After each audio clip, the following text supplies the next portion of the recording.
क्या असदुद्दीन ओवैसी बीजेपी की B team है?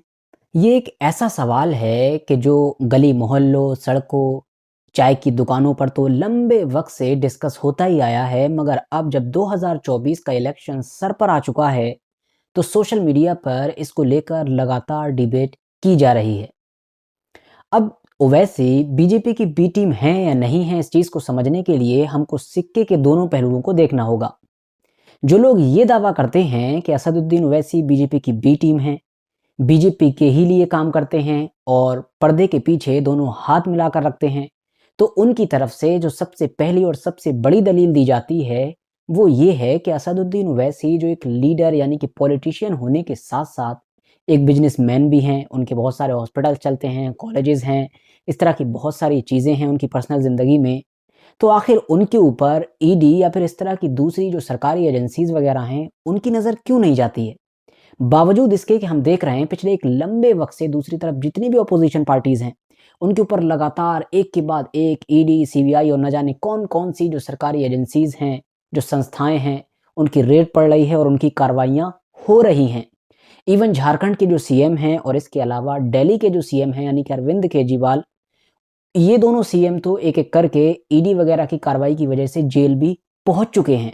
तो ऐसे हालात में भी असदुद्दीन ओवैसी जो बीजेपी की आइडियोलॉजी के हिसाब से धुर विरोधी हैं, बिल्कुल अपोज़िट हैं यानी सेकुलर पार्टी से भी अपोज़िट हैं, हमेशा मुस्लिमवादी राजनीति करते हैं और जो बीजेपी की हिंदुत्ववादी राजनीति है उसी को टारगेट करते हैं, तब भी बीजेपी के ऊपर ये सरकारी एजेंसीज़ कोई एक्शन क्यों नहीं लेती हैं, ये उनकी रडार पर क्यों नहीं आते हैं?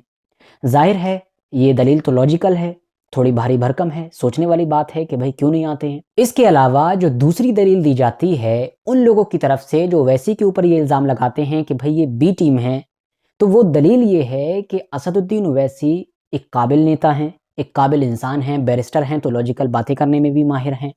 वो हर मुद्दे पर इस तरह से अपना स्टेटमेंट रखते हैं, अपनी राय रखते हैं कि पूरा देश उनको सुनना पसंद करता है।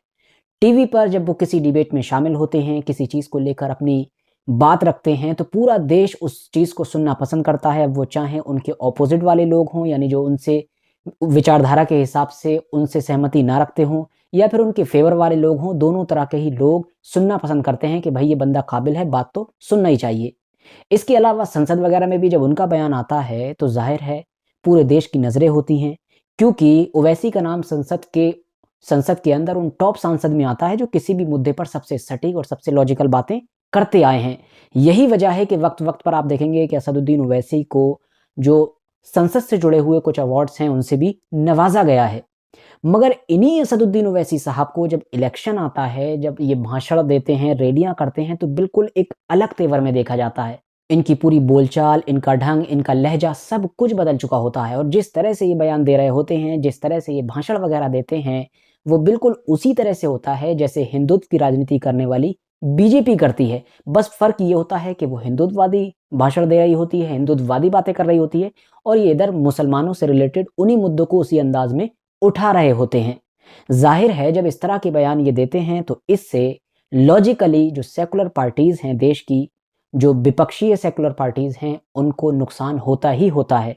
क्योंकि जितना भी वोट्स इन सारे भाषण को सुनकर, जितना भी मुस्लिम वोट इन सारे भाषण को सुनकर ओवैसी साहब की तरफ जाता है, उसका सीधा फ़ायदा बीजेपी को ही होता है। अभी तक की बातें सुनने के बाद आपको लग रहा होगा कि भाई दलीलों में दम है और हो ना हो ओवैसी जो हैं वो बीजेपी की बी पार्टी ही हैं। लेकिन दोस्तों ये मामला इतना आसान और इतना सुलझा हुआ नहीं है जितना हम लोगों को नज़र आ रहा है। ज़रा आप सिक्के के दूसरे पहलू पर नज़र डालते हैं। सिक्के का दूसरा पहलू ये है कि आपको जानकर शायद हैरानी हो कि किसी दौर में ये जो असदुद्दीन ओवैसी की पार्टी है, ये कांग्रेस के साथ हुआ करती थी, उनके साथ गठबंधन था इसका। चौंक गए ना सुनकर? लेकिन ये हकीकत है। 2009 से पहले असदुद्दीन ओवैसी का गठबंधन हुआ करता था कांग्रेस के साथ। उसके बाद इन्होंने कांग्रेस से गठबंधन तोड़ दिया, फिर ये टीआरएस के साथ आ गए और तब से लेकर आज तक टीआरएस के साथ ही बने हुए हैं। फिर वक़्त आया 2014 का। 2014 में बीजेपी के आते ही जो पॉलिटिकल सिनेरियो था इंडिया का वो बदलना शुरू हो गया। जो एक धार्मिक राजनीति थी, जो हिंदुत्ववादी राजनीति थी वो परवान चढ़ना शुरू हुई। उसमें यहाँ के मुस्लिमों को एक विलन के तौर पर दिखाना शुरू किया गया कि जो यहाँ की मेजॉरिटी कम्युनिटी है उसके लिए ये विलन है। अब माहौल ऐसा बना कि यहाँ की जो सेकुलर पार्टीज़ थी, जो पिछले कई दशकों से, पिछले कई सालों से अपने आप को मुसलमानों का रहनुमा बनाकर पेश कर रही थीं, उन्होंने ही मुस्लिमों से पीछे हटना शुरू कर दिया। यानी उन्होंने अपने ऊपर से मुस्लिम परस्त का टैग हटाने की कोशिश की। मतलब उनको वोट तो चाहिए था एक तरफ, लेकिन दूसरी तरफ वो अपने आप को मुसलमानों से एफ़िलिएट, मुसलमानों से एसोसिएट नहीं करना चाहते थे। मुसलमानों से जुड़े हुए मुद्दे तो छोड़िए, मुसलमानों को टिकट देना बंद कर दिया।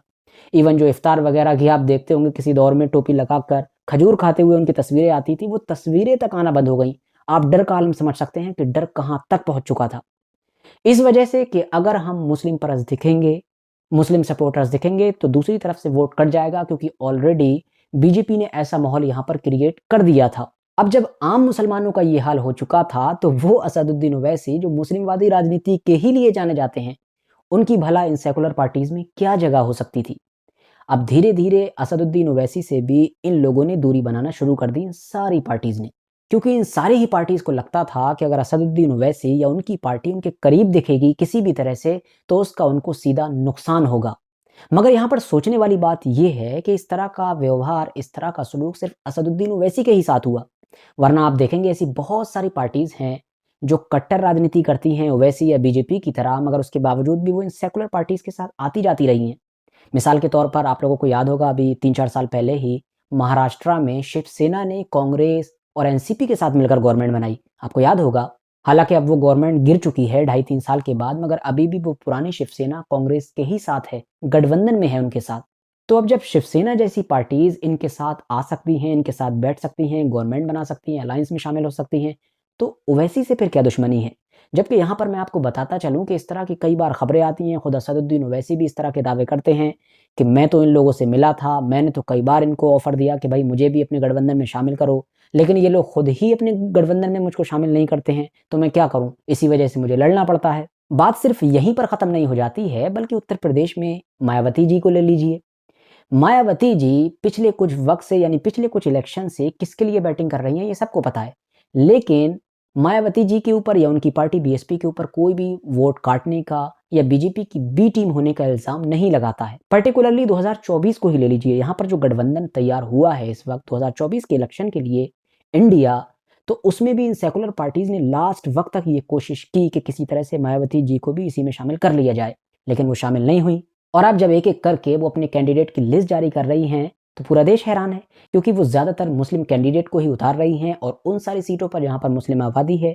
ज़ाहिर है इसका किसको फ़ायदा होगा ये मुझे आपको बताने की ज़रूरत नहीं है। तो अब कॉन्क्लूजन में मैं बस इतना ही कहना चाहूँगा कि मैं यहाँ पर असदुद्दीन ओवैसी को बीजेपी की बी टीम होने का या ना होने का सर्टिफिकेट देने के लिए तो नहीं बैठा हूँ, और ना ही मैं उनका सपोर्टर हूँ। लेकिन हाँ, इतना ज़रूर कह सकता हूँ कि ऑलरेडी इस तरह का एनवायरनमेंट क्रिएट किया गया या क्रिएट हुआ, किसने किया, कैसे किया, ये एक अलग मैटर है। और इसी एनवायरनमेंट की वजह से ही असदुद्दीन ओवैसी की राजनीति में जगह बनी। वरना 2014 से पहले हम जानते हैं कि वो हैदराबाद में ही राजनीति करते थे, इधर आते नहीं थे, और अगर आने की कोशिश करते तब भी वो कामयाब नहीं होने वाले थे। इस पूरे हिंदी बेल्ट में, अब वो चाहे उत्तर प्रदेश हो, बिहार हो, उनको ये पॉपुलैरिटी, उनका ये जो राइज़ हुआ है, ये उसी एनवायरनमेंट की वजह से हुआ है, क्योंकि सेकुलर पार्टीज़ ने मुस्लिमों को यहाँ के धीरे-धीरे छोड़ना शुरू कर दिया था, उनसे कन्नी काटना शुरू कर दी थी। यानी वो वोट तो चाहते थे, लेकिन अपने आप को उनसे जोड़कर नहीं दिखाना चाहते थे। नतीजा ये हुआ कि इस पूरी हिंदी बेल्ट में रहने वाला मुसलमान खुद ही कन्फ्यूज़ हो गया कि वो उन सेकुलर पार्टीज़ को वोट दे, कि जिनको वो हमेशा से देता आया है, मगर अब वो सिर्फ़ उसका वोट चाहती हैं। उसका नाम अपने नाम के साथ नहीं जोड़ना चाहती हैं, उसको अपने अपने पास बैठाकर दूसरों को नहीं दिखाना चाहती हैं, उसके मुद्दों को नहीं उठाती हैं, या फिर उस ओवैसी को वोट दे कि जो ज़ाहिरी तौर पर तो हमारे मुद्दे ही उठा रहा है, लेकिन उसके ऊपर ये इल्ज़ाम भी लग रहे हैं कि भाई वो तो बीजेपी की बी टीम है, और लॉजिकली उसको वोट देने से बीजेपी को फ़ायदा हो भी रहा है। तो ये कन्फ्यूज़न खुद मुसलमानों के अंदर पैदा हो गई। अब इस पूरे डिस्कशन का रिज़ल्ट आप लोग क्या निकालते हैं, ये मैं आप ही पर छोड़ता हूँ। कमेंट्स बॉक्स में आप बताएं कि इन सारी दलीलों को और इन सारी लॉजिकल चीज़ों को सुनकर आपको क्या लगता है? मुसलमान को क्या करना चाहिए? क्या ओवैसी को नकार देना चाहिए क्योंकि ओवैसी बीजेपी की बी टीम है, या फिर ओवैसी बीजेपी की बी टीम नहीं है, बल्कि इन सेकुलर पार्टीज़ की भी कहीं न कहीं इस पूरे मामले को लेकर कोई गलतियाँ, कुछ खामियाँ रही हैं? फिलहाल आज की अपनी वीडियो को हम यहीं पर ख़त्म करते हैं। वीडियो अगर इन्फॉर्मेटिव लगी हो, थोड़ा बहुत काम की लगी हो, तो लाइक करना ना भूलें, और साथ ही दोस्तों के साथ ज़रूर शेयर कर सकते हैं। और ऐसी ही वीडियोज़ देखने के लिए मेरे इस चैनल को सब्सक्राइब करें, और साथ ही में बेल आइकन को ज़रूर प्रेस करें, ताकि जब भी मैं आइंदा वीडियो डालूँ तो आप लोगों तक सबसे पहले पहुँच सके।